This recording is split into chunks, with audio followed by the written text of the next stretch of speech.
കിടക്കുന്നൊക്കെ പോയെങ്കിൽ മതിയായിരുന്നു.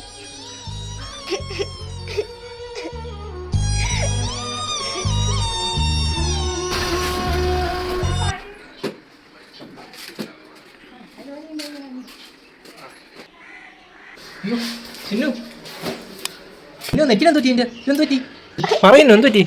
അത് പിന്നെ ഞാൻ തുണി മേടിക്കാൻ ടെറസിൽ പോയപ്പോ